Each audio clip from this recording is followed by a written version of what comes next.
असलियत ये है कि अगर उसने भारत से युद्ध किया तो उसको लेने के देने पड़ सकते हैं, नाको चने चबवा सकती है हमारी फौज। ये क्या लगता है कि लड़ाई होने के, युद्ध होने के चांस हैं? युद्ध होने की पक्का चांस है साहब। आप क्या समझते हैं चीन नाटक कर रहा है? पड़ेगा। हमारी फौजें लड़ रही है, उनको लड़ने दीजिए, वो बिल्कुल सही कर रही है। ये जो गांधीवादी है इनको जरा कंट्रोल में अंकुश लगा के रखना जरूरी है।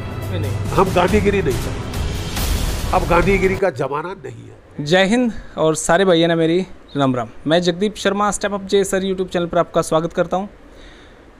आज के इस इतिहास को मैं ज़रूर याद रखूंगा क्योंकि मेरे आज तक के चैनल का सबसे बड़ा इंटरव्यू है।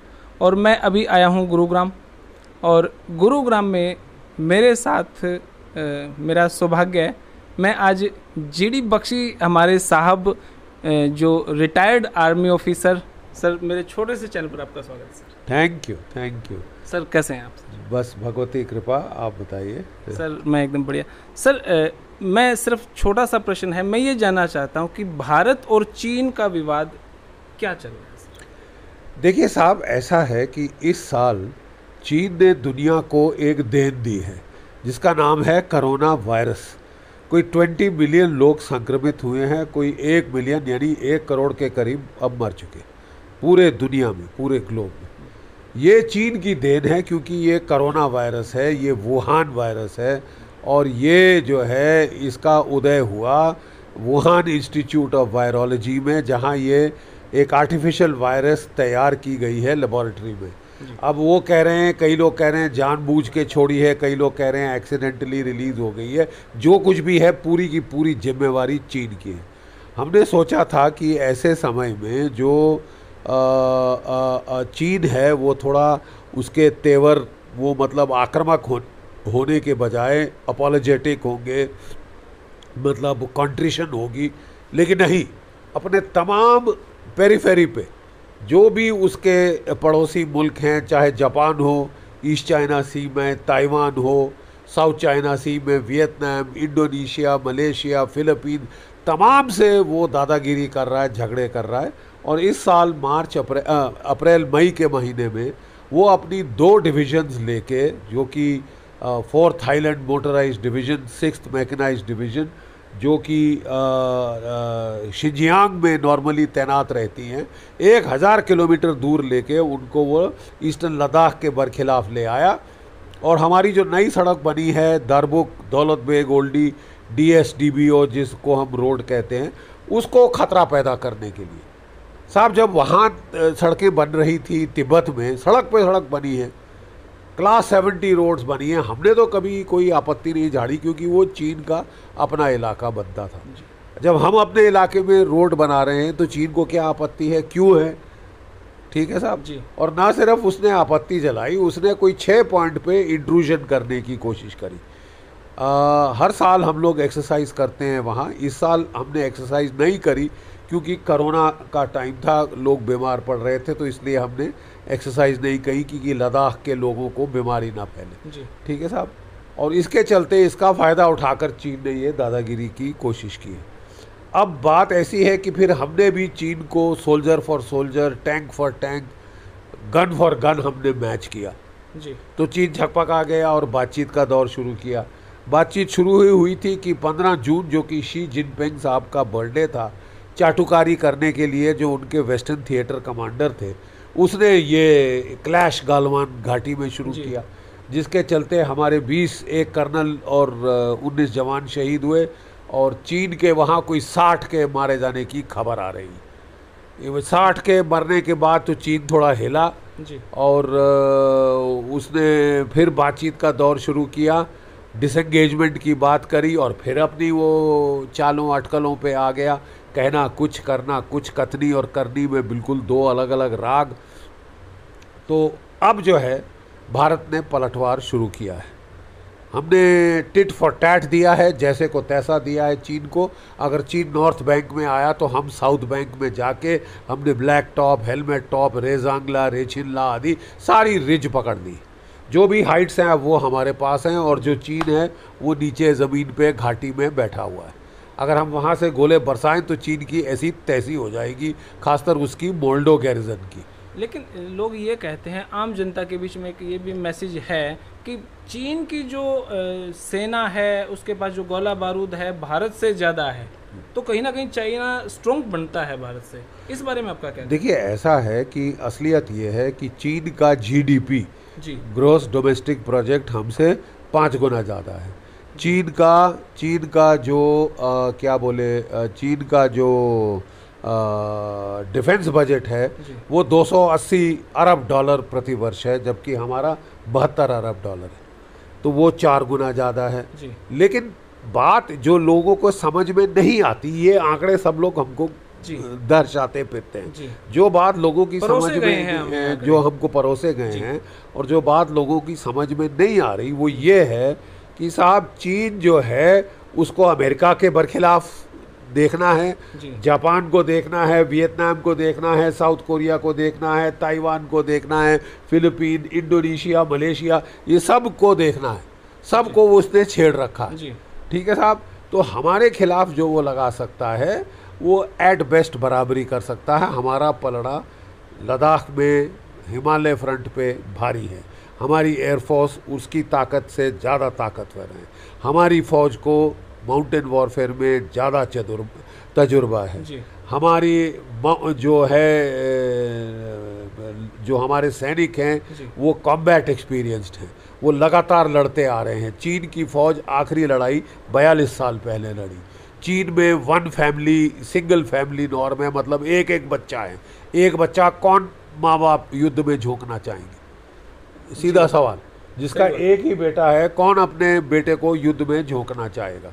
ठीक है साहब। और इसके चलते ये जो है, ये चीन का पलड़ा जो देखने में भारी लगे, असलियत ये है कि अगर उसने भारत से युद्ध किया तो उसको लेने के देने पड़ सकते हैं, नाको चने चबवा सकती है हमारी फौज। ये 1962 नहीं साहब, ये 2020 है। अच्छा, कुछ लोगों का ये कहना है, या वो मैसेज स्प्रेड किया जा रहा है कि भाई चाइना इंडिया के अंदर घुसा है। कुछ लोगों का कहना है ये तो बड़ा पॉसिबल नहीं है कि वो अंदर घुसा है, तो इसमें कौन सी बात सही है? देखिए, बात सही ये है कि जो लाइन ऑफ एक्चुअल कंट्रोल है उसकी परसेप्शन में ही कोई, और ख़ासतर कई कई जगहों पे जो फ्रिक्शन पॉइंट्स हैं वहाँ कोई सहमति नहीं है। चीन कहता है ये लाइन ऑफ कंट्रोल है, हम कहते हैं ये लाइन ऑफ कंट्रोल है। 22 साल से टॉक्स हो रही हैं, अभी तक चीन ने साइंड मैप एक्सचेंज नहीं किया, अभी तक चीन ने साइंड मैप नहीं बदली की है। ठीक है साहब। तो रेजोल्यूशन कैसे होगी जब तक साहब कोई चीज़ को रिजॉल्व करना नहीं चाहता? चीन हर साल वो तमाशे करना चाहता है। 2013 में वो छुमार में आया, 2014 में देपसांग में आया, 2017 में डोकलाम में आया, और इस साल तो साहब 6 पॉइंट पे चढ़ बैठा है। ठीक है साहब। तो वो अपनी इलाके में आने की कोशिश की है, जो वो कहता है मेरा है, और हम जो वहाँ तक जाते थे जहाँ हम कहते थे मेरा है। ये ग्रे जोन का फ़ायदा उठाकर उसने कई इलाकों में घुसने की कोशिश की है। जहाँ भी घुसने की कोशिश की, भारत की फ़ौजों ने रोक दिया है। ये असलियत है।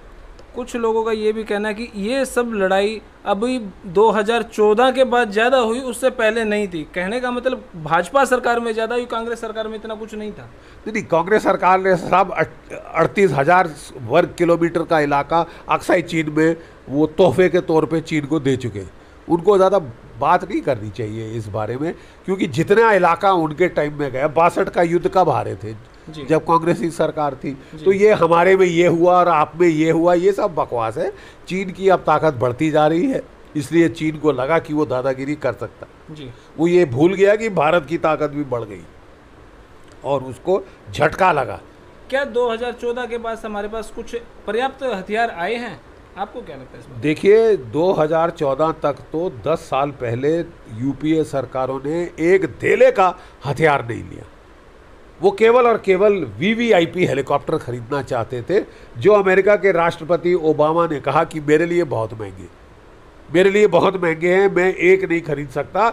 ये कांग्रेसी सरकार 12 वीवीआईपी हेलीकॉप्टर ऐशो आराम के लिए खरीदना चाहती थी अपने लीडरों के लिए, और जो है बोफोर के बाद तोप वो नहीं खरीदी, जो जैगुआर, जो क्या कहते हैं, जो कि रफाल जहाज़ हैं वो नहीं खरीदे, जो कुछ हम मांग रहे थे वो अभी तक नहीं लिया, राइफलें तक नहीं खरीदी। अब जब भाजपा सरकार आई है तो कुछ हरकत हुई है। हमको उम्मीद थी कि और भी ज़्यादा होगी, लेकिन कम से कम कुछ तो हुआ है। सड़कें तो बननी शुरू हुई हैं, रफाल 5 तो आ गए, बोफोर तोप के बदले M777 आनी शुरू हो गई है। 5-6 महीने से जो आया है, ये कितना इमेज को इम्प्रूव कर रहा है, कितनी स्ट्रॉन्ग हमारी? देखिए, सबसे पहला तो मेरा ये कहना है कि साहब, हमको इमरजेंसी पे क्यों खरीदना पड़ा। अगर ये कांग्रेस सरकार ने 10 साल वो किया होता जो इनको करना चाहिए था, तो हमको इमरजेंसी में आज 30 फाइटर जहाज़ नहीं खरीदने पड़ते, इमरजेंसी में S-400 नहीं खरीदने पड़ते, इमरजेंसी में एंटी एयरक्राफ्ट मिसाइल नहीं लेने पड़ते। लेकिन हमको इमरजेंसी पड़ी ना, क्योंकि हमने अब इमरजेंसी में खरीद रहे हैं। अब जो है गनीमत की बात यह है कि जो हमारा जो कि रफाल फाइटर हैं वो आ गए, उनमें बियॉन्ड विजुअल रेंज है और वो किसी भी पाकिस्तानी फाइटर को मार गिरा सकते हैं। ठीक है साहब, वो 150 मीटर की दूरी पे, वो किलोमीटर की दूरी पे वो मार करके जो 70 किलोमीटर की रेंज तक जो फायर कर सकता है BVR मिसाइल F-16 पाकिस्तान का, उसको वो दुगनी रेंज में उड़ा सकते हैं। तो ये जो है मिसाइल BVR और ये जो फाइटर हैं रफाल, ये आने शुरू हो गए हैं। जल्दी ही 32 आ जाएंगे। हमको उम्मीद है कि और भी ज़रूरत पड़ने पे खरीदे जाएंगे, ताकि हम 2 फ्रंट वॉर के लिए बिल्कुल तैयार हो जाएं। जल्दबाजी में क्यों खरीदे? क्या लगता है कि लड़ाई होने के, युद्ध होने के चांस हैं? युद्ध होने की पक्का चांस है साहब। आप क्या समझते हैं चीन नाटक कर रहा है? अभी चीन कोई 40-50 हज़ार की फौज लेके क्यों आया है हमारी सीमा पे? जी, कुछ ना कुछ तो कोई सोच समझ के आया है ना साहब। तो युद्ध पक्का हो सकता है, लेकिन यहाँ पे गांधीवाद का ऐसा जमावड़ा है, गांधीवादी कबूतर उड़ाने वालों का, कि वो तो कहते हैं कि हम तो हर चीज़ को बातचीत से सुलझा लेंगे, महात्मा गांधी का देश है, अहिंसावादी देश है, तो खाओ मार। मतलब कहीं तो आपको लड़ना पड़ेगा। हमारी फौजें लड़ रही हैं, उनको लड़ने दीजिए, वो बिल्कुल सही कर रही है। ये जो गांधीवादी है, इनको ज़रा कंट्रोल में अंकुश लगा के रखना ज़रूरी है। तो अभी आप इसी फील्ड में रहे हैं, आप ऑफिसर रहे हैं, उस समय और आज के समय में कितना फ़र्क है? बहुत ज़मीन आसमान का फ़र्क है। देखिए, तभी मैं कह रहा हूँ ना कि अगर लोग सोचते हैं चीन वाले कि 1962 का ज़माना है, तो उनको बड़ा भारी झटका और करंट लगेगी, बहुत भारी झटका लगेगा। अगर कल लेने के देने पड़ जाए, लड़ाई हो जाए, तो चीन को बुरी तरह से झटका लगेगा। मैंने कहा उसकी फ़ौज को लड़े 42 साल हो गए, और तब से 62 के बाद हम 65 में लड़े, हम 1971 में लड़े, पाकिस्तान के 2 टुकड़े किए, कारगिल युद्ध लड़े, और जम्मू कश्मीर में लड़ते आ रहे हैं, नागालैंड, मणिपुर, मिज़ोरम में लड़ते आ रहे हैं, श्रीलंका में लड़ चुके हैं, मालदीव में लड़ चुके हैं। हमारी फ़ौज को लड़ने का बहुत तजुर्बा है, बहुत अभ्यास है। कहते हैं चाइना के पास पनडुब्बियाँ ज़्यादा हैं, इसका बहुत ज़्यादा फ़र्क पड़ेगा, हमारे पास इतनी पनडुब्बियाँ नहीं हैं। देखिए, पनडुब्बियाँ चीन के पास ज़्यादा हो, जैसे कि मैंने आपको बताया जी, उसको अमेरिका का भी ख्याल रखना है, जापान का भी ख्याल रखना है, वियतनाम का भी ख्याल रखना है, साउथ कोरिया का ख्याल रखना है, ताइवान का ख्याल रखना है। तो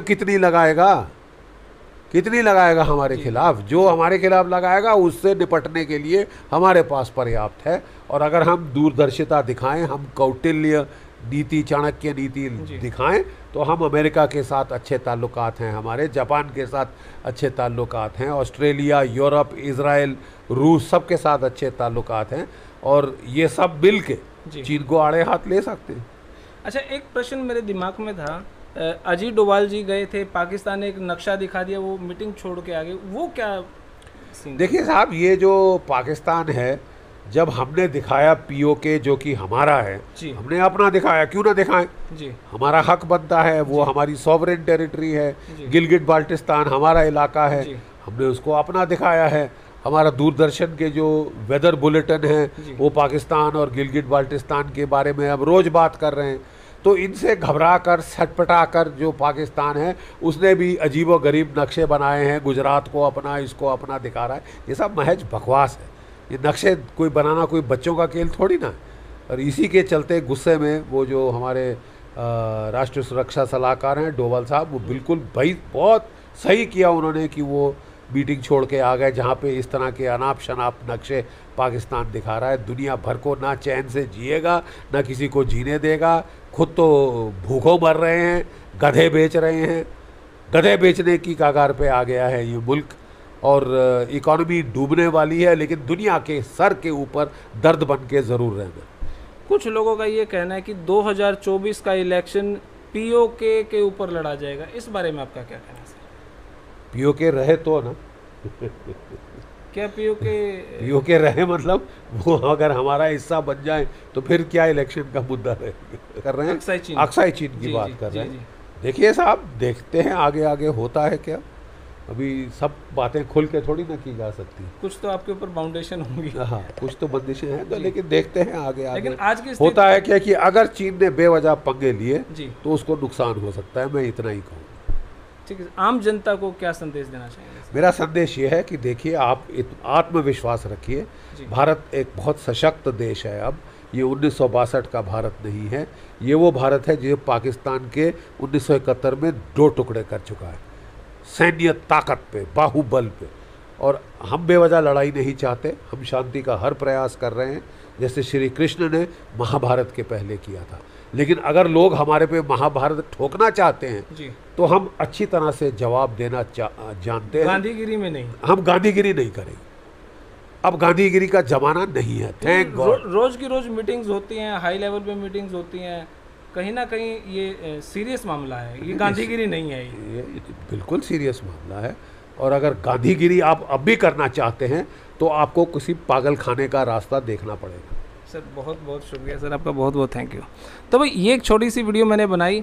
अब ये मामला जितना आगे बढ़ेगा मैं आपको कवरेज देता रहूँगा। आपको ये वीडियो कैसी लगे, लेकिन सौभाग्य मेरे चैनल का जो इतना बड़ा एक मैं बातचीत कर पाया। आपका क्या कहना है इस बारे में कमेंट बॉक्स में अपनी राय जरूर दीजिएगा। धन्यवाद। जय हिंद, भारत माता की जय।